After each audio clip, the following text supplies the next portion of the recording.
New York, Christmas night, 2025. The snow falls heavily, covering every street, blanketing the city in a cold white fabric. The biting cold of winter makes the skyscrapers even more majestic against the dark sky. The neon lights from enormous billboards and the twinkling LED lights create a strange, lively yet lonely atmosphere. Although this city is always bustling, the neon lights only accentuate the extreme loneliness of those living beneath them. Mia Voss walks amidst the crowd, unnoticed by anyone. Only the clack of her prosthetic leg can be heard on the snow-covered sidewalk. Every step feels like a continuous pain slicing through her flesh, each one a test for the little girl with a misaligned prosthetic leg, causing her to endure sharp pangs of pain. But she does not stop. Mia's long black hair flutters in the cold wind, her large eyes focused on the ground, trying not to let anyone see the fear in them. She doesn't want anyone to know she's hurting. Mia doesn't care about the sparkling lights or the cheerful laughter from the crowd around her. The whole city is aglow, yet she feels like a ghost silently moving through it. She feels alone, lost in the sea of people, no different from an invisible person in a strange world. Every step she takes is not just a physical pain, but the pain of a soul that's been abandoned and crushed. Mia became an orphan 2 years ago in a suspicious house fire. The fire took everything she loved, leaving her alone in this cold world. After her parents died, Mia had to live with her Aunt Vivian, someone who never made her feel loved. Aunt Vivian, a retired model with a glamorous appearance, was actually a gambling addict with huge debts to the mafia. Their relationship was never that of a true family. Vivian saw Mia as nothing more than a burden, a tool to make money from the insurance payout, not a child deserving of love. Vivian never loved Mia. She always saw her as a means to profit. In Vivian's eyes, Mia wasn't a person, but a worthless object she could discard when no longer needed. Mia remembers her aunt's words from when she was younger. "You're a burden. You're not someone anyone would want to keep." These words haunt her every night, like an unhealable wound in her heart. She couldn't bear it any longer. She lived in Vivian's luxurious penthouse, but it never felt like a real home.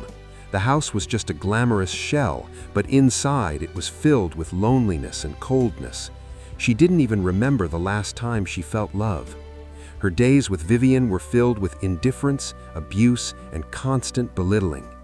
Every day was a battle to survive, to not be forgotten, to not be cast out into society as a useless object. On this Christmas night, Mia decided to run away. She didn't want to live in that cold house anymore. She couldn't endure it any longer. She was tired of living in the captivity of her aunt, who was supposed to love and care for her. She made up her mind not to go back. Mia stepped out of Vivian's luxurious penthouse, feeling the cold cut into her skin. She wore an old hoodie, a baseball cap covering half her face, and began walking through the thick, hazy snow. The snow fell heavily, covering the streets, but for Mia, it wasn't a problem. She knew that each step was a step away from the place where she had lived in the cold for so long. The clack of her prosthetic leg echoed on the sidewalk, each step a struggle against the pain. She had nowhere to go, no plan, no clear destination. She only knew she had to leave, to get away from the house filled with darkness, to escape the loneliness Vivian had inflicted upon her. Mia wasn't looking for shelter or refuge. She just needed an escape, a way out of that dark world. She wanted to escape the grim life that her aunt had trapped her in for so many years. Her leg hurt, but Mia kept going, her eyes filled with determination, as if searching for a way out of the darkness of her life. She walked through the snow-covered streets, each step a relentless struggle. The city around her was still full of light, but those lights only highlighted the loneliness inside her. Mia felt like a ghost in the crowd, unnoticed, uncared for. She couldn't find a safe place. She wasn't looking for protection from anyone else. All Mia needed now was freedom. And as she walked past an alley near Times Square, she saw a small bar named Black Anchor. The red neon light from the sign outside cast an eerie glow, creating an alluring yet strange atmosphere. Mia's eyes were still filled with worry, unsure of what awaited her. As Mia stepped inside, the warmth and quiet of the bar immediately enveloped her. The bar was empty, with only a few middle-aged men sitting drinking beer and chatting in a gloomy atmosphere. Mia froze at the door, unsure of what to do next. She didn't dare enter, but the exhaustion and the biting cold left her with no choice. She needed a place to rest, somewhere to shelter from the snowstorm outside. Mia entered and felt the overwhelming loneliness in the space. Every gaze from the men in the bar seemed indifferent. No one paid attention to her. But the one person who did notice her was Ethan Reyes, a former Navy SEAL, sitting in a corner, holding a glass of whiskey, but not drinking it. His gaze was fixed on his phone, monitoring the city's security cameras. Ethan immediately noticed something unusual in Mia's worried eyes. Ethan stood up, without saying a word, but he sensed the unease in the air. Mia stepped towards him, but because of the pain in her legs, she tripped over a wire on the floor and fell forward. In that moment, Ethan quickly rushed to her and caught her before her head hit the cold concrete floor. Mia's eyes, filled with worry and despair, looked up at him, and in that instant, both knew that her life would never be the same again. Ethan helped Mia sit at the table, his gaze never leaving her. Mia sat quietly, clutching her hoodie, her eyes still filled with worry and despair. She looked around the bar, but not searching for attention, just for an invisible protection. Every gaze in the bar seemed to pass over her without stopping, an unfamiliar feeling enveloping her. The men there were indifferent, as if they didn't notice the presence of a child in panic, trying to find shelter in the darkness. Ethan said nothing, silently observing her. He had witnessed many situations in his career, from missing children cases to high-stakes operations, but he had never felt such profound loneliness and despair as he did now. In Mia's eyes, he saw a fear that could not be hidden, a fear accumulated over the years, and that made him more determined to help her escape this nightmare. Kane, his Milanara, instinctively sat near Mia, still alert. Ethan knew that Kane was not just a pet, but a reliable companion who always kept watch over everything around them and guarded against any potential threat. The dog growled softly, looking towards the door, as if protecting the girl from a danger only it could sense. A long silence passed, and the atmosphere in the bar grew heavier. Mia lowered her head, not daring to look at Ethan, as if afraid that any glance would make her feel hurt again. But then, finally, she spoke, her voice barely audible.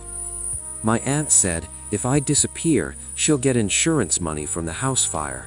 I'm a burden.